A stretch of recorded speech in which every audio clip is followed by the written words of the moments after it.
Amém. Você pode se sentar. Muito obrigado pela tua noite aqui. Obrigado por você estar aqui, dedicando esse tempo que você estaria ali ser o teu trabalho. É segunda-feira.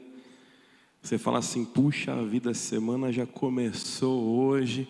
E aí você saiu lá da sua casa e veio até aqui para a gente estar junto ao Senhor, a gente poder ter esse tempo na presença de Deus e de uma forma muito especial também, além da ceia que a gente participou junto, para a gente poder também aqui ter um tempo de aprender mais da palavra. Então, se você está assistindo a gente de casa, se você veio até aqui ouvir essa palavra, que Deus traga paz ao teu coração através daquilo que a gente vai ouvir aqui juntinho, amém? Vamos orar para a gente começar? Senhor Deus, muito obrigado, Senhor. Obrigado por esse tempo na tua presença, obrigado pelo teu amor, pela sua graça, Senhor, que se renova em nossas vidas. E Deus, especial eu te peço, Senhor, se alguém veio aqui, ó Pai, e passou por aquela porta, se alguém está ouvindo essa palavra e está com o coração angustiado, se alguém está triste, cansado, Senhor, que eu te peço que essa palavra traga um renovo ao coração dessa pessoa agora. Que essa palavra, Pai, possa trazer felicidade, alegria e transformação à vida dos meus irmãos. Mas se alguém está ouvindo essa palavra, Pai, eu vejo até esse lugar, está cheio da Tua presença, cheio da Tua alegria e conhece a verdadeira felicidade que é estar contigo, multiplique essa alegria, ó Pai, para que ela chegue a outras pessoas que estejam à sua volta. Essa é a minha oração, ó Pai, gratidão a Ti. Que a Tua paz, que excede todo entendimento, venha sobre nós nesse instante. É o que oramos no nome de Jesus. Amém, amém e amém. Olha só uma coisa. Muitas vezes a gente passa a nossa vida buscando, vendo meios, métodos, ouvindo, tentando fazer todas as formas para algo que o ser humano há muito tempo quer ter na vida dele. Você quer ser feliz? Quem quer ser feliz, levanta a mão. A gente quer ser feliz, a gente busca a felicidade na nossa vida. E muitas vezes no que a gente tem vivido hoje, a gente começa a traçar metas, parâmetros, linhas, entender coisas do que eu faço para ser mais feliz. Muitas vezes a gente baseia a felicidade naquilo que a gente vê na vida dos outros. A gente olha muitas vezes um casal e fala, puxa, olha como eles estão felizes, eu queria ser igual. A gente olha alguém que tem alguma coisa e fala, puxa, se eu tivesse aquilo eu seria feliz igual. Talvez você olhe para uma casa e fala, se eu morasse ali eu seria muito feliz, e assim por diante. Cada um tem as suas coisas no coração que a gente busca e entende como o nosso referencial de felicidade. Eu gosto de um texto bíblico que está em Mateus 5, que ele fala sobre as bem-aventuranças. Bem-aventuranças é uma palavra que a gente não usa muito hoje, bem-aventurado, né? Talvez uma analogia aqui mais nossa do esporte, bem-aventurado é o cara que viveu muitas aventuras. Talvez bem-aventurado você vai pensar que é alguém abençoado, mas bem-aventurado é aquele que é mais que feliz. Aquele que atingiu a felicidade, que alcançou algo na sua vida, que excede o que está à sua volta, excede o que você tem, excede aquilo que as pessoas dizem para você, ou como é que tem que ser as coisas. O bem-aventurado é aquele que sabe que ele é feliz. É diferente, não é um momento feliz, não é o sentimento de felicidade, mas é a certeza de que a felicidade está contigo. Você já viveu isso? Teve momentos da minha vida que Deus abençoou, que eu olhei e falei, puxa, que bem-aventurado que eu sou, que feliz que eu sou. Mas sabe, quando as bênçãos se derramam, a gente deve ser grato. A felicidade vai fazer parte desse dia a dia. Mas aqui nessas bem-aventuranças, a gente está vendo algo diferente. É uma felicidade que está além daquilo que a gente tem. E uma felicidade além daquilo que a gente mostra. Acompanha comigo o texto. Mateus capítulo 5, do versículo 3 ao 12. Esse é o Sermão do Monte. A gente estudou na semana passada e viu Jesus ser batizado, né? Onde a graça, a obediência se cumpre através da graça. Aqui a gente vai ver o primeiro sermão público dele às pessoas. E olha só o que ele disse, como é maravilhoso. Bem-aventurados os pobres de espírito, pois deles é o reino dos céus. Bem-aventurados os que choram, pois serão consolados. Bem-aventurados os humildes, pois receberão a terra por herança. Bem-aventurados os que têm fome e sede de justiça, pois serão satisfeitos. Bem-aventurados os misericordiosos, pois obterão misericórdia. Bem-aventurados os puros de coração, pois estes verão a Deus. Bem-aventurados os pacificadores, pois serão chamados filhos de Deus. Bem-aventurados os perseguidos por causa da justiça, pois deles é o reino dos céus. Bem-aventurados serão vocês quando por minha causa os insultarem, os perseguirem e mentindo disserem todo tipo de mal contra vocês. Alegrem-se e regozijem-se, porque grande é a sua recompensa nos céus, pois da mesma forma foram perseguidos os profetas que viveram antes de vocês. As pessoas estavam esperando o quê? Jesus foi batizado, a gente viu no texto passado, João Batista o batiza, o céu se abre, uma voz do céu disse: esse é meu filho amado, a quem eu tenho muita alegria. Algumas pessoas que estavam em volta olharam e falaram assim: tem algo diferente aí. E algumas pessoas começaram a caminhar, sabe? Você assistiu o filme do Forrest Gump, quando ele resolve correr, e as pessoas começam atrás correr? Lógico que numa visão espiritual muito mais profunda, aquilo que acontece é a voz do céu falando ali, e muitas pessoas começaram a andar atrás de Jesus. Algumas pessoas iam porque era uma multidão, alguns estavam curiosos, alguns estavam esperando que algo milagroso acontecesse, muitos milagres vão acontecer. Mas aqui a gente olha que as pessoas estavam esperando um discurso de poder, de força, de autoridade, onde ele olhava para as pessoas e ele ia dizer que talvez seriam felizes se elas batalhassem e vencessem o reino à volta. Que feliz é aquele que guardasse tudo aquilo que ele tinha. Talvez no entendimento das pessoas um discurso de um grande rei, de algo falando com uma autoridade absurda, dizendo assim: quem anda comigo vai ser vencedor. Mas o discurso vai diferente disso. É um discurso muito mais profundo. Ele começa a dizer: felizes são aquelas pessoas dentro do seu entendimento, das leis que eles viviam, eles criam no cumprimento das leis. Ali na sua predominância, judeus que estavam em volta dele, eles olhavam e falavam assim: eu cumpro as leis, eu vou ser feliz se eu fizer todas essas leis certinho. E Jesus vem falar algo que não derruba essas leis. Ele vem falar algo assim: vocês estão caminhando comigo? Ali ele já havia chamado os homens que estavam com ele: vocês são meus discípulos, então eu vou falar para vocês aquilo que vem do céu. Eu vou falar para vocês como é que Deus quer que vocês sejam felizes. E aí ele começa a dizer para essas pessoas que a gente precisa, felizes são os pobres de espírito, pois deles é o reino dos céus. Felizes são os que choram, pois serão consolados. Felizes são os pobres de espírito. Talvez você olhe e fale: quem são os pobres de espírito? Talvez você fale que é o torcedor de um time que nunca ganha. Talvez você vai falar que é uma pessoa que espiritualmente é muito fraca. Mas aqui nesse texto, quando ele fala sobre pobre de espírito, ele está dizendo que felizes são aqueles que reconhecem que por si só espiritualmente, mesmo diante do cumprimento de leis, de coisas diante dos homens, não ia fazer diferença nenhuma.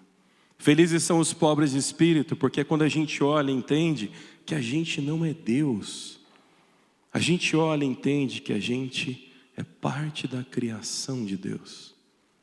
Pobre de espírito é você entender que não tem poder em você. É você crer que por onde você passa não tem poder nenhum saindo de você. É você entender que o poder vem dele, para a honra e glória dele. É você entender que aonde Jesus está tem poder, que aonde ele age tem poder. Mas sabe, o pobre de espírito é aquele que fala assim, que seu poder se manifeste através de mim. O poder vem de você. O mover vem de você, o agir vem de você, o milagre vem de você, a transformação vem de você.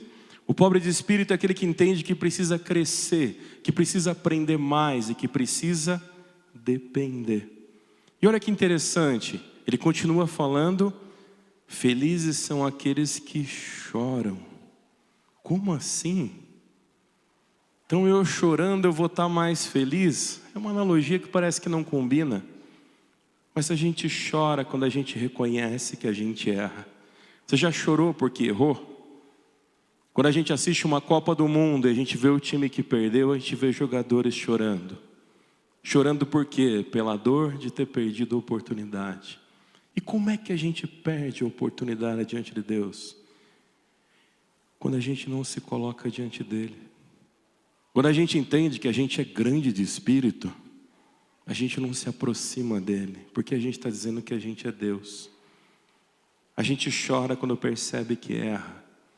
Felizes, bem-aventurados são os que choram, quando você olha para onde você erra e você fala, não deveria ter sido assim.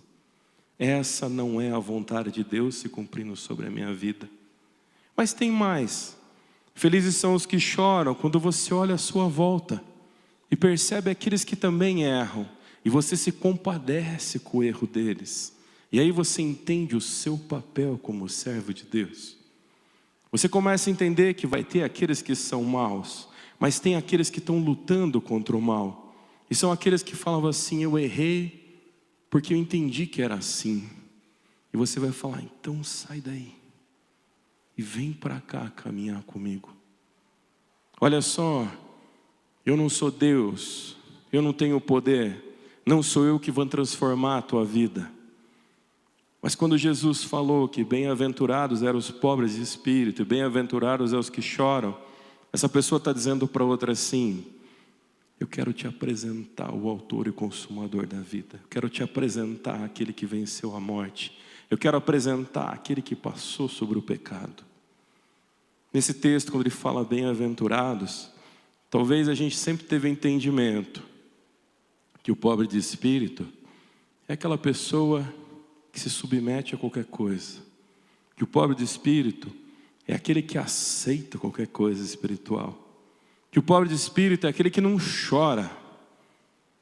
E aquele que não chora é feliz porque a alegria está sempre com ele. Quando a gente vê algo que a gente errou, a gente precisa chorar. Os grandes reis da Bíblia, como mostra Davi, quando tinham entendimento dos seus erros, eles tiravam a roupa de rei, eles tiravam a coroa, eles se vestiam com saco, eles se cobriam de cinza. Eles se vestiam e se colocavam como o pior do pior do pior, num sinal de rendição, num sinal de eu errei. Quando a gente reconhece o erro e muda, a gente vai ser feliz. Quando a gente insiste no erro, a Bíblia fala que o salário do pecado é a morte. Então não adianta a gente ficar se enganando e achando que aquilo que é contado milhares de vezes como errado um dia vai ser certo. Mas não adianta a gente não se arrepender. Não adianta a gente não chorar por aquilo que está errado. Mas olha só, o texto vai continuar falando para a gente algo fabuloso. Ele vai dizer que a felicidade através da minha rendição diante de Deus, que a minha felicidade diante do reconhecimento de mim como pecador, vai ser algo que vai trazer felicidade à minha vida. Mas ele fala, bem-aventurados os humildes, pois receberão a terra por herança. E bem-aventurados os que têm fome e sede de justiça. Ou seja, depois de quebrar o nosso orgulho, ele fala sobre a humildade. Você fala, mas ele já não está falando sobre o próprio Espírito? Sabe, essa humildade, ele está falando sobre a mansidão. Sabe quando a gente tem direito de alguma coisa, a gente quer brigar por aquilo, pelo nosso direito? Aqui ele está dizendo que felizes são aqueles que têm paz no coração. Os humildes são aquele que olham, não vai brigar pela justiça. Você fala, poxa, mas o texto depois está dizendo que é os que têm fome de sede de justiça. Calma, já vamos chegar ali. Aqui ele está dizendo que aqueles que são mansos de coração, aqueles que vivem a paz, que excedem todo entendimento, aqueles que olham e falam assim, espera aí, eu posso me irar, mas eu não vou me pecar. Eu posso ser ferido, mas espera aí, não é sobre revidar. Talvez você olhe e fale, poxa vida, pastor, você passa com o pé no tatame o tempo inteiro. É sobre revidar, não é também, porque aqui tem vários professores sentados, e na luta quando a gente revida a gente se dá mal, que o pior golpe que você leva é quando você está revidando, o pior golpe que você leva é quando você está indo de encontro contra aquilo que te acertou.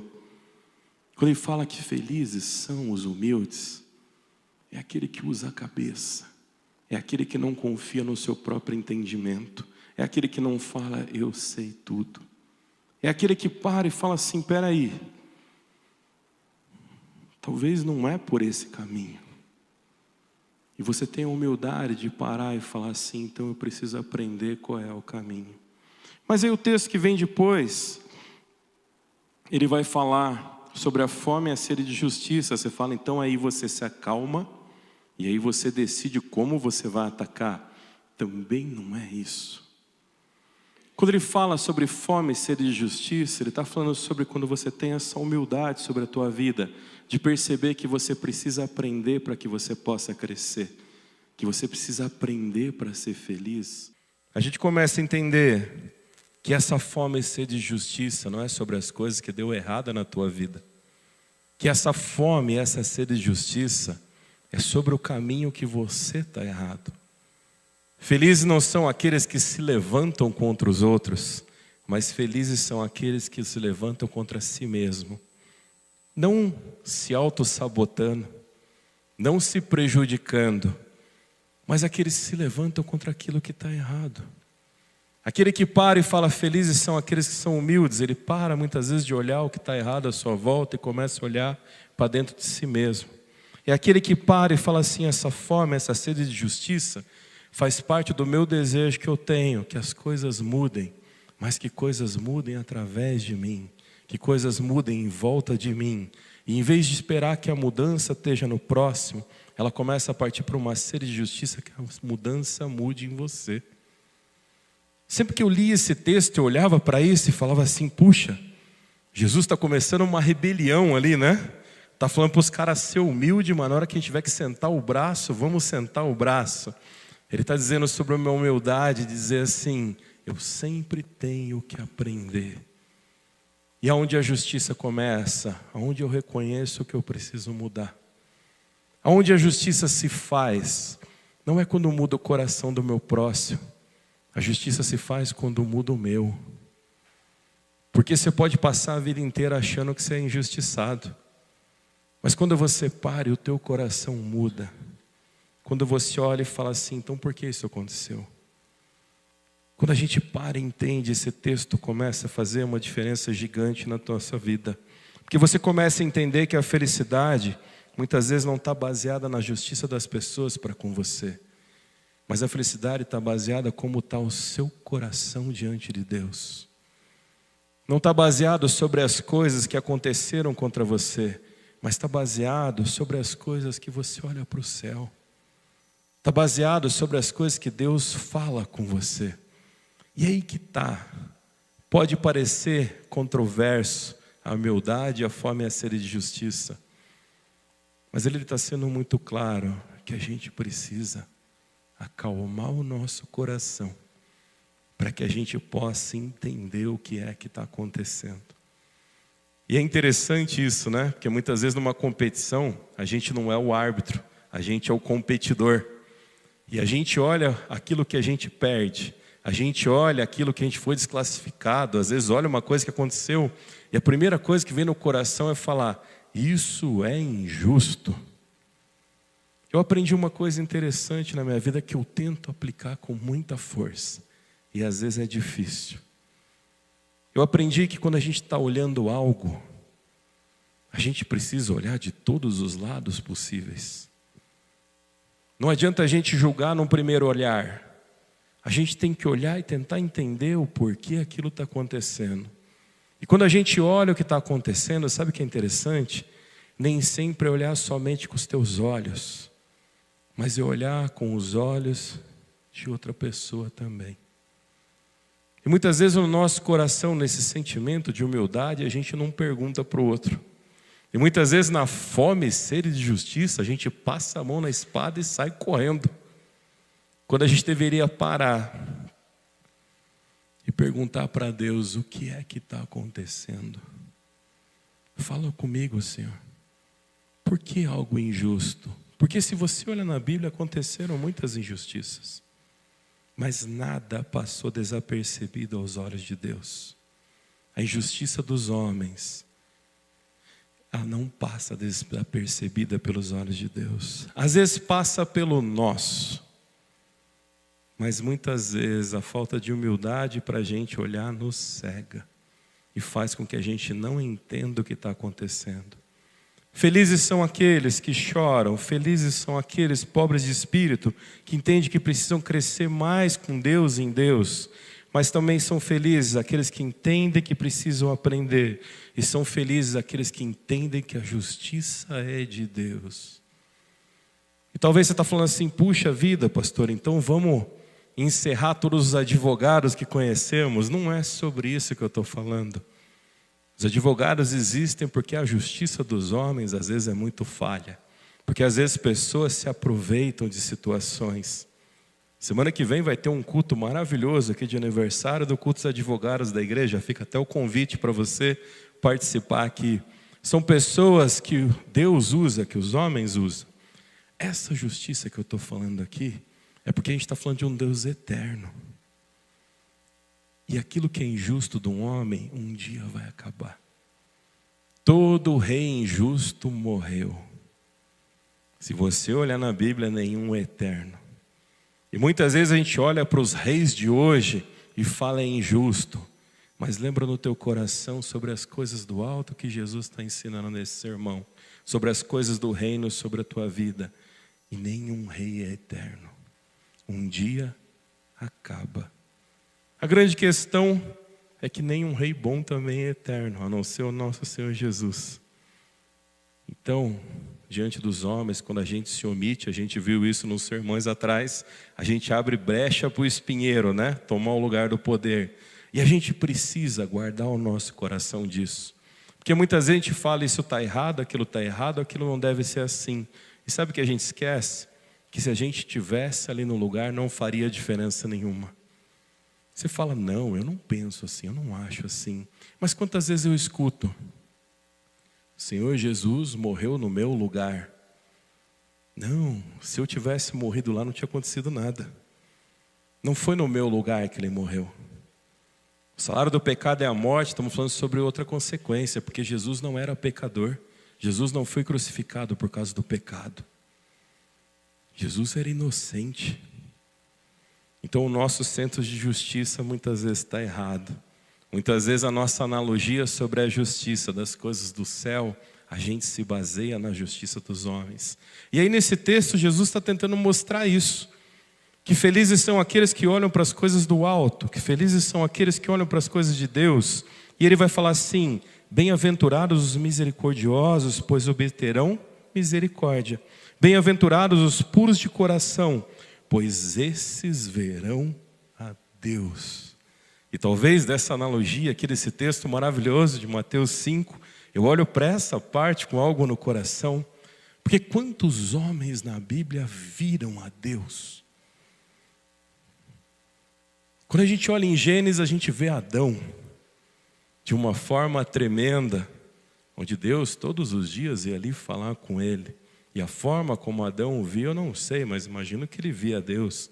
A gente vai ver vários outros personagens. E um dos personagens que vemos ali é Moisés. Mas Moisés vê o resplandecer da glória de Deus. Não é uma visão direta de quem é Deus. E assim a gente vai passar aqui falando de alguns personagens que viram de alguma forma isso. Mas aqui está dizendo que aqueles que são puros de coração, estes verão a Deus. Olha só uma coisa, quando ele traz o puro de coração, ele vai trazer ante os misericordiosos, e esses alcançarão a misericórdia. O que é misericórdia? Eu gosto muito da etimologia dessa palavra, porque ela é definida em miséria, e ela é definida em cardio, em coração. A miséria é quando a gente enxerga a dificuldade do outro com os olhos do coração.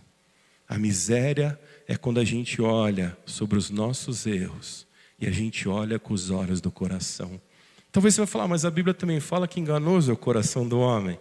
Mas aqueles homens, naquele texto, aquele período, entendia que tudo aquilo que pertencia a essa parte do nosso corpo, que a nossa mente estava ligada ao nosso coração. E eles entendiam que a nossa mente funcionava aqui, ó, aqui dentro, nas nossas entranhas. E muitas vezes o que está aqui dentro não mostra o que está fora. Enganoso é o coração do homem, porque muitas vezes você consegue fingir aquilo que passa por dentro de você. Às vezes você tenta mostrar aquilo que não é. A misericórdia, quando você olha para si mesmo, é você se amar mais, se aceitar mais, vencer os teus erros e mudar. A misericórdia diante da tua vida é olhar para essas coisas que a gente falou aqui atrás e falar, puxa vida, tem misericórdia de mim, Senhor. É quando o teu coração olha para Deus e você entende que você não é suficiente. Mas quando ele continua falando aqui e vai dizer sobre os puros de coração, que não é misericordioso, não vai alcançar a misericórdia. Quem deixa o coração se encher com a própria justiça, quem deixa o coração se encher com as próprias verdades, está enganando a si mesmo. Porque muitas vezes a gente crê que nós podemos, que nós somos, que nós fazemos. Daquilo que é o nosso papel como ser humano, com certeza, coloca toda a sua força, a sua dedicação. A Bíblia fala, quando Adão sai do jardim, que o homem vai colher o salário, o alimento dele do suor do rosto dele. Ou seja, se você não botar força, querido, se você não se dedicar, não vai acontecer. Mas aqui ele está falando sobre outra coisa. Quando ele fala da pureza do coração, não é dizer assim, puxa Deus, a partir de agora eu vou deitar e vou viver na tua dependência. E o que o pastor falou hoje só sobre as coisas do alto, e eu vou viver só da tua luz, da tua presença. Espiritualmente a gente precisa buscar isso na nossa vida. Fisicamente a gente tem muitas coisas a fazer, mas sabe, muitas vezes as impurezas entram no nosso coração através das coisas físicas. As coisas que nós olhamos e desejamos que não precisamos. As coisas que queremos ser que não devemos ser. As coisas que tocamos que não deveríamos ter tocado. As coisas que fazemos que não deveríamos ter feito. Quando a palavra fala sobre os puros de coração, é que talvez tenha uma coisa no teu coração que só Deus sabe. E talvez diante das pessoas esteja tudo bem, tudo puro. Mas aqui está dizendo que essa misericórdia te alcance, que você reconheça os teus erros, que você abra o teu coração, a tua mente, a tua vida para Deus. E assim como aquele dia, a gente viu sobre o cego Bartimeu, que gritou em meio à multidão, filho de Davi, tem misericórdia de mim. Você também vai parar e vai falar, Deus, tem misericórdia de mim, pois eu quero te ver. Eu quero falar com você e eu quero te conhecer. Talvez na nossa mente a gente imagine essa presença de Deus entrando numa forma humana e descendo até aqui, e Deus falando, estou aqui, filho. A partir de agora você vai ser feliz. Ah, mas a gente é tão burrinho que a gente não entende. A gente não consegue ver o agir de Deus em todas as coisas. A gente não consegue ver o mover de Deus através da criação. Muitas vezes tem que subir num topo de uma montanha para a gente ver a grandiosidade do mundo, para a gente entender o quanto a gente é pequeno. Mas quando a gente para e começa a ver a perfeição na criação de Deus, a gente começa a olhar as estrelas, a gente começa a olhar a água, a gente começa a olhar o que está à volta, É impossível você não ver o agir de Deus. Imagina o que será ver Deus. Porque ver o agir de Deus é algo fabuloso, mas poder vê-lo face a face é uma felicidade que nada que você conquistar aqui na terra pode ter certeza que vai suprir. Para a gente poder ir fechando aqui, poder um pouquinho mais, senão a gente vai a noite inteira aqui, né? A gente precisa olhar o versículo 10 e 11, que fala: bem-aventurados são os perseguidos por causa da justiça, pois deles é o reino dos céus. Bem-aventurados serão vocês, quando por minha causa os insultarem, os perseguirem, mentindo, disserem todo tipo de mal com vocês. Então ele está dizendo que felizes são aqueles que vão ser perseguidos. E por que você vai ser perseguido? Porque a partir do momento que você muda o seu referencial de felicidade, você vai começar a mudar o seu referencial de atitude. Talvez você vai começar a mudar a sua perspectiva do dia a dia. Você vai começar a mudar as coisas que você faz. Você vai começar a mudar a forma que você fala. E aí, meu amigo, você vai arrumar muita confusão. Você pode ter certeza que ser bom incomoda. E não é ser bom no que você faz, é ser bom como pessoa, como caráter. Não é ser bom na habilidade, como você toca, como você executa algo. É ser bom como ser humano. É ser bom na tua atitude com quem está à sua volta. E sabe, o mal, ele vai cobrar isso de você. Ele vai errar. Ele vai fazer o mal. Ele vai ferir pessoas e vai olhar para você e falar: cadê tua misericórdia? Cadê a sua bondade? Cadê o seu coração bom? É essa perseguição que esse texto está falando. E sabe, quando o teu coração está voltado às coisas do alto, quando a tua felicidade está no reino, todo tipo de mentira, todo tipo de coisas que não fazem parte da tua vida, você vai olhar para o mal e falar assim: fala com a minha mão, fala. Parece uma brincadeira, mas como a gente deixa o mal ferir a gente, como a gente deixa a mentira querer classificar a nossa vida e direcionar os nossos caminhos. E olha só, para a gente ir fechando aqui, esse texto fala algo maravilhoso, que é o versículo 12, onde termina essa parte das bem-aventuranças. Depois a gente entra no sal na terra e na luz do mundo. Eu vou pregar sobre isso e lendo sobre isso é fantástico. Alegre-se, regozijem-se, porque grande é a sua recompensa nos céus. Pois da mesma forma perseguiram os profetas que viveram antes de vocês. Me fale de um dos discípulos de Jesus que terminou a vida sentado num trono, sendo ovacionado. Me conta um que você fala assim: cara, ele virou um grande rei. Ele recebeu uma herança absurda. Puxa, eu gosto de estudar sobre eles. Todos pagaram um preço contra a maldade. Mas se os nossos olhos estão aqui na terra, se a felicidade que a gente deseja estão nas coisas, a gente vai voltar esse texto para trás e vai falar assim: é injusto. Mas no coração daqueles homens, quando a gente começa a ler e estudar sobre eles, o coração estava nas coisas do alto, a felicidade estava no reino dos céus. E aí, a consequência do que os homens colocaram sobre ele foi a mesma que colocaram sobre Jesus. Quando a sua felicidade está no céu, a tua felicidade está no que é eterno.